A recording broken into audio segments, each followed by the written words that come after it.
Hello friends, today we shall discuss warming up, or it is also called chit chat activities of the poem If. Actually this poem is taken from 10th standards English language textbook. विद्यार्थी मित्रांनो, आजचा video अतिशय important असणार आहे, विशेषतः इयत्ता 10वीच्या विद्यार्थ्यांसाठी. कारण या व्हिडिओमध्ये आपण चर्चा करीत आहोत वॉर्मिंग अप ॲक्टिव्हिटीजबद्दल. कारण 3.1 ही जी इफ ही पोएम आहे अतिशय इम्पॉर्टंट आहे आणि बऱ्याच वेळा ही पोएम एक्झाममध्ये विचारली जाते. ओके, आता ही जी वॉर्मिंग अप ॲक्टिव्हिटीज आहेत त्या ॲक्टिव्हिटीज जर तुम्ही प्रॉपरली सॉल्व केला तर याचा फायदा तुम्हाला रायटिंग स्किलमध्ये जो डायलॉग रायटिंगचा क्वेश्चन असतो, फॉर एक्झाम्पल जंबल्ड सेंटेन्स दिले असतात तो प्रॉपर ऑर्डरमध्ये लिहायचे असतात. सेकंड बी आहे त्याच्यामध्ये कंप्लीट द डायलॉग, आणि सी जो आहे की तुम्हाला डायलॉग स्वतः क्रिएट करायचा असतो. सो फॉर डायलॉग रायटिंग ही रायटिंग स्किलची ॲक्टिव्हिटीज सॉल्व करण्यासाठी तुम्हाला ही वॉर्मिंग अप ॲक्टिव्हिटीज याच्यामधलाच क्वेश्चन म्हणजे तुम्हाला जेवढे तुमच्या टेक्स्टबुकमध्ये 1.1 पासून ते 4.6 पर्यंत जेवढे लेसन्स आहेत आणि त्याच्यामध्ये जर वॉर्मिंग अप ॲक्टिव्हिटीज तुम्ही परफेक्ट बनवलात तर तुमचा रायटिंग स्किलचा डायलॉग रायटिंगचा क्वेश्चन सॉल्व होईल. चला तर आपण सुरुवात करूया. But before that don't forget to subscribe our channel. Let's go. आता याच्यामध्ये क्वेश्चन बघा, form group and chat discuss करण्यासाठी क्वेश्चन्स आहेत. उदाहरण तुम्हाला कंप्लीट डायलॉगमध्ये हा क्वेश्चन विचारला जाऊ शकतो. How do you react Wien your parents scold you? जेव्हा तुमचे पेरेंट तुम्हाला स्कोल्ड करतात, तुमच्यावरती मोठ्याने बोलतात, रागावतात, तेव्हा तुम्ही कसा प्रतिसाद देता, कसे रिॲक्ट करता? आपण त्याचे आन्सर बघूया. ठीक आहे, तर आन्सर आहे आय ट्राय टू. आता इथे बऱ्याच वेळा काय करतात विद्यार्थी, आपल्या मनाचा विचार करतात. नो, तुम्हाला मार्क्स हवेत आणि मार्क्स पाहिजे असेल तर तुम्ही या प्रकारचा आन्सर विदिन 1 सेंटेन्समध्ये तुम्ही लिहिण्याचा प्रयत्न करा. ठीक आहे. How do you react Wien your parents scold you? Scold म्हणजे मोठ्याने बोलणे किंवा मोठ्याने रागावणे या अर्थाने.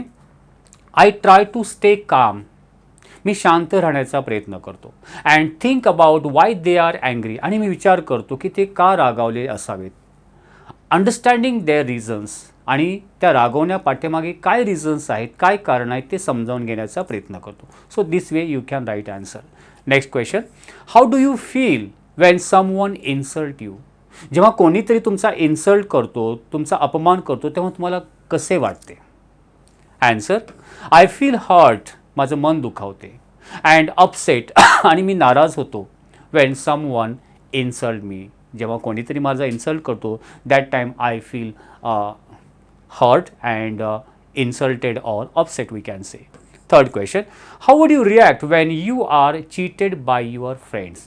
जेव्हा तुम्ही तुमच्या मित्राकडूनच तुम्ही फसवले जाता, तुमचा मित्र तुम्हाला फसवतो, तेव्हा तुम्ही कसे रिॲक्ट कराल? तुम्ही त्याची प्रतिक्रिया कशी द्याल? तर आन्सर आपण या प्रकारे लिहू शकतो. I would feel sad. तेव्हा मला खूप दुःख वाटेल, दुःख होईल. And disappointed if my friend cheated me. So within 1 sentence we have written here the answer. एका वाक्यामध्ये आपण पूर्ण वाक्य आन्सर दिलेलं आहे. म्हणजे कंप्लीट द डायलॉगमध्ये हे क्वेश्चन तुम्हाला विचारले जाऊ शकतात. Next question, why is it wrong to make a difference among friends? मित्रांमध्ये डिफरन्सिएशन करणे किंवा भेदभाव करणे का चुकीचं आहे? कोणत्या गोष्टीच्या आधारावरती? Belong to different classes, colour और कम्युनिटी. डिफरंट क्लासेस म्हणजे वेगवेगळ्या जातीचे आपण म्हणू शकतो, वेगवेगळ्या रंगभेद आपण म्हणू शकतो, किंवा वेगवेगळे धर्म किंवा कम्युनिटी किंवा समाज. वेगवेगळे समाज, वेगवेगळा धर्म, वेगवेगळ्या जातीच्या आधारावरती मित्रांमध्येच भेदभाव करणं हे चुकीचं का आहे? Answer, it is wrong to treat friends differently. मित्रांना भेदभावपणे ट्रीट करणं हे चुकीचं आहे. कारण because differently based on class, colour और कम्युनिटी याच्या आधारावरती. कारण because every one deserve equal respect and kindness. कारण प्रत्येक डिझर्व करतो, प्रत्येकाचा हक्क आहे की त्याला इक्वली रिस्पेक्ट आणि त्याला रिस्पेक्ट आणि काइंडनेस किंवा त्याच्यावरती प्रेम प्रत्येकाकडून मिळाला पाहिजे. So in this way we can write answer. So complete डायलॉगमध्ये हा क्वेश्चन किंवा ही ॲक्टिव्हिटी विचारली जाऊ शकतो. नेक्स्ट ॲक्टिव्हिटी आहे complete the table by providing suitable response to given action. Action and response म्हणजे एखाद्या ॲक्शनवरती तुमचा रिस्पॉन्स कसा असतो. एक एक्झाम्पल दिलेलं आहे, you are punished by the teacher without any reason. काही कारण नसताना तुमच्या शिक्षकांनी तुम्हाला पनिशमेंट दिली, शिक्षा केली, तेव्हा तुमचा रिस्पॉन्स कसा असेल? एक स्टुडंट म्हणून response, I shall not lose my temper. मी माझा संयम कमी करू देणार नाही. लूज माय टेम्पर म्हणजे जो संयम आहे किंवा न रागवणे या अर्थाने.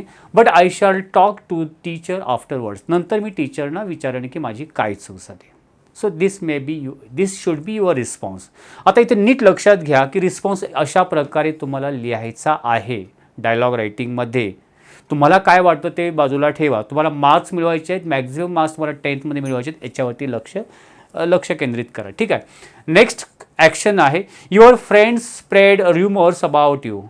जेव्हा तुमचे मित्र तुमच्याबद्दल र्युमर्स अफवा पसरवतात तेव्हा तुमचा रिस्पॉन्स काय असेल, प्रतिसाद किंवा प्रतिक्रिया कशी असेल. Next someone doubts you. कोणीतरी तुमच्यावरती शंका घेतो तेव्हा तुमचा response.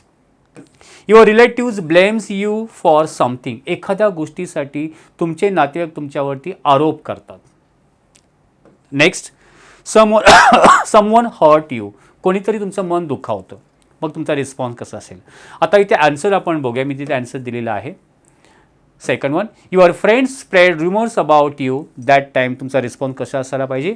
I would calmly ask them. मी शांतपणे त्यांना विचारेन. कामली म्हणजे शांतपणे. Why they are doing this. ते असे का करीत आहेत. And try to clear up any misunderstanding. जर एखादी मिसअंडरस्टँडिंग झालं असेल आमच्यामध्ये किंवा गैरसमज झाला असेल तर तो मी क्लिअर करेल, त्यांना समजावून सांगेन. Next this type of response you should have. Third someone doubts you. त्याच्यावरती रिस्पॉन्स काय असायला पाहिजे. I would explain the truth patiently. मी संयमाने जे सत्य आहे, ट्रूथ आहे ते एक्सप्लेन करेन, समजावून सांगेन. And try to clarify the situation. जी परिस्थिती आहे ती क्लॅरिफाय करेल, एक्सप्लेन करेल properly. Next your relatives blames you. जेव्हा तुमचे रिलेटिव्ह तुमच्यावरती एखाद्या गोष्टीबद्दल ब्लेम करतात, आरोप करतात, तेव्हा तुमचा response. I would respectfully tell them my side of the story. जी स्टोरी जी आहे, जी सिच्युएशन आहे, मी त्यांना आदरपूर्वक त्यांना सांगेल. And try to resolve the issue. आणि जो काय इश्यू किंवा जो काय प्रॉब्लेम क्रिएट झालेला आहे तो रिझॉल्व किंवा सोडवण्याचा प्रयत्न करेल. सो वेन रिलेटिव्स ब्लेम करतील तेव्हा तुम्ही अशा प्रकारे रिस्पॉन्स द्यायला पाहिजे. आता इथे नीट लक्षात घ्या की सेंटेन्स आपल्याला या प्रकारे लिहायचे आहेत. ठीक आहे. Next last one someone hurts you. एखादी व्यक्ती तुमचं मन दुखावते तेव्हा तुमचा रिस्पॉन्स कसा असायला पाहिजे. I would express my feelings. तेव्हा तुम्हाला जे वाटतं, तुम्ही अपसेट झाला, सॅड झालात, ते तुम्ही त्याला व्यक्त करा, त्याला सांगा. And try to resolve the conflict peacefully. जो काय कॉन्फ्लिक्ट आहे किंवा जो काय प्रॉब्लेम इश्यू क्रिएट झाला आहे तो रिझॉल्व करण्याचा किंवा सोडवण्याचा प्रयत्न करा. सो या प्रकारे ॲक्शन अँड रिस्पॉन्स आपण इथे या ॲक्टिव्हिटीमध्ये बघितलेलं आहे. नेक्स्ट आहे complete the sentence meaningfully and share them with the class. ठीक आहे. आता हे एक प्रकारे तुम्हाला सबऑर्डिनेट क्लॉज सारखं आहे. म्हणजे वाक्य आपण एक्सपांड द सेंटेन्समध्ये आपण तुम्हाला आहे लँग्वेज स्टडीमध्ये question. If you read books. जर तुम्ही पुस्तके वाचाल, यू विल गेन नॉलेज. तर तुम्हाला ज्ञान तुम्ही मिळवाल. गेन म्हणजे मिळवणे. पुस्तक वाचाल तर तुम्हाला ज्ञान मिळेल. ठीक आहे. आता हे असं कराल तर तुम्ही असं होईल. इफ. आता तुम्ही बाकी सेंटेन्स तुम्ही कंप्लीट करायचे. If you do exercise daily. जर तुम्ही दररोज व्यायाम केलात dash dash dash. Add the sentence to expand the sentence means add the clause. Subordinate clause add करा. नेक्स्ट आहे dash dash you will pass the exam.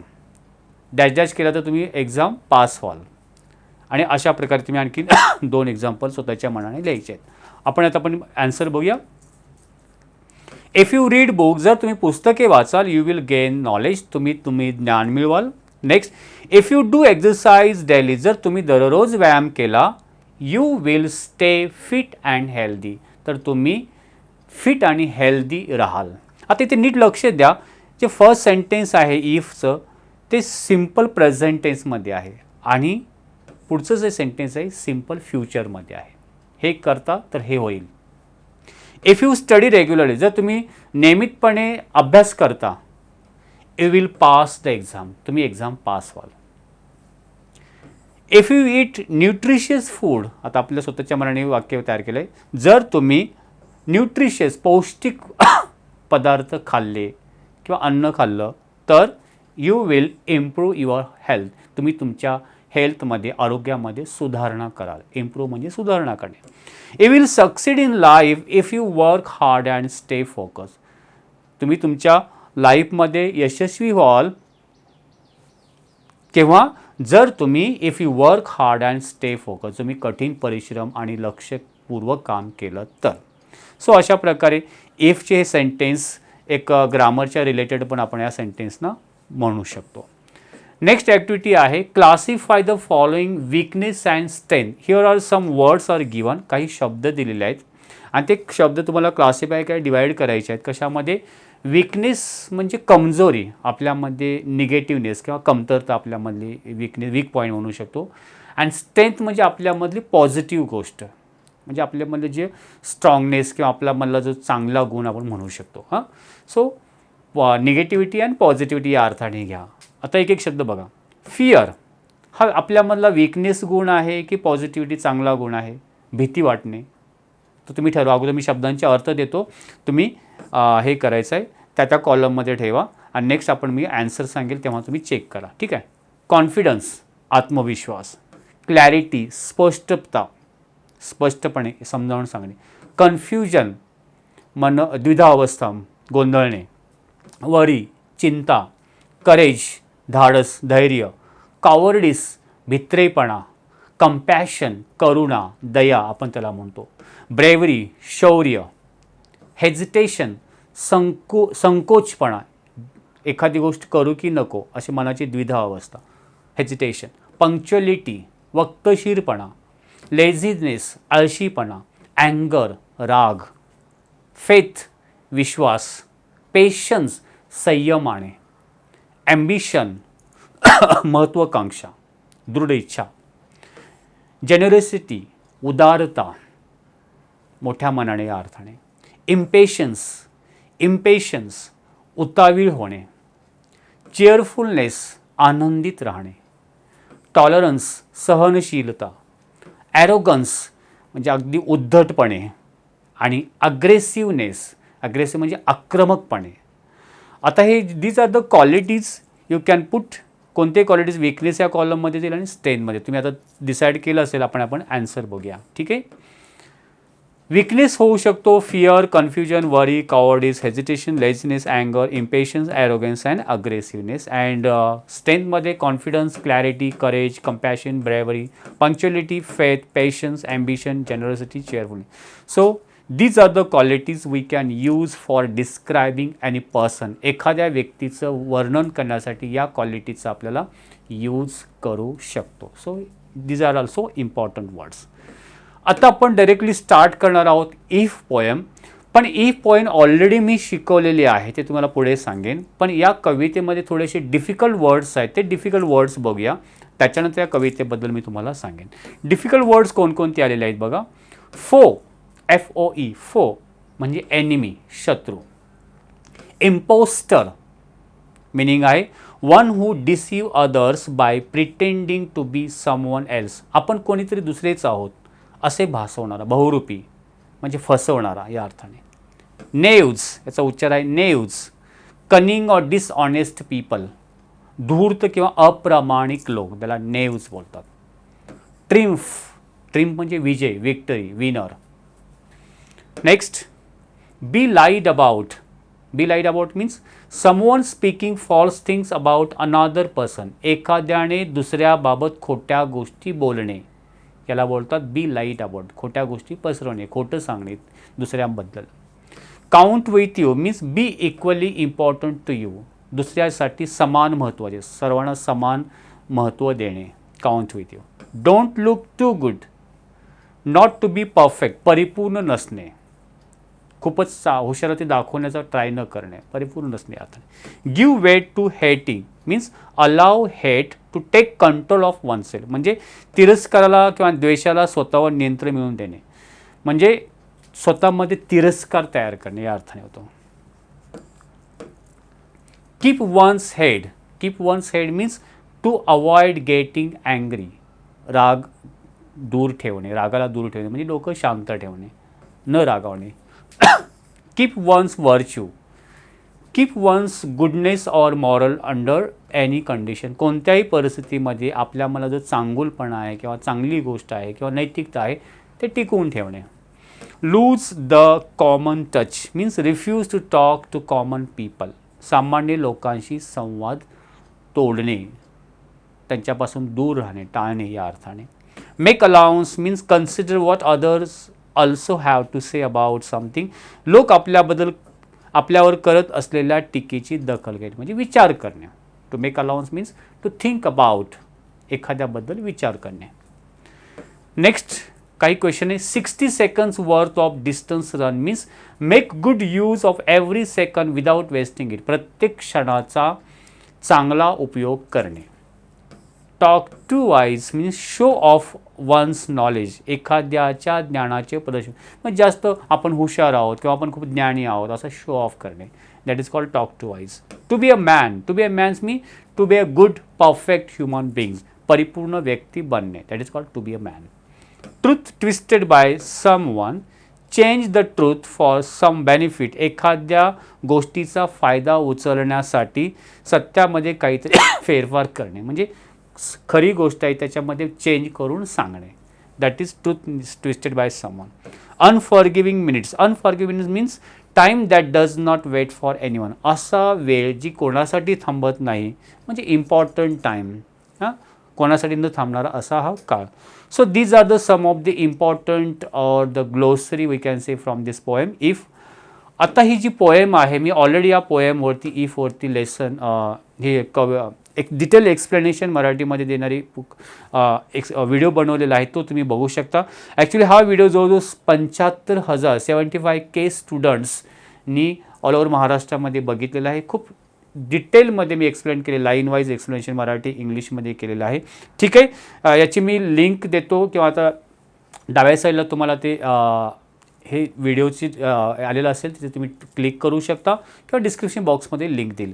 याच्यानंतरचा video जो आपल्याला असणार आहे इम्पॉर्टंट तो म्हणजे आताचा व्हिडिओ पब्लिश झाल्यानंतर लगेच थोडा उद्या तुम्हाला दुसरा व्हिडिओ भेटेल आणि तो म्हणजे याच्यावरती इम्पॉर्टंट टेस्ट पेपर आपण बनवणार, इम्पॉर्टंट क्वेश्चन आन्सर तो व्हिडिओ असणार आहे. तर मित्रांनो तुम्हाला हा व्हिडिओ निश्चितपणे आवडला असेल लाईक आणि शेअर करायला विसरू नका. Wish you good day, take care, thank you very much.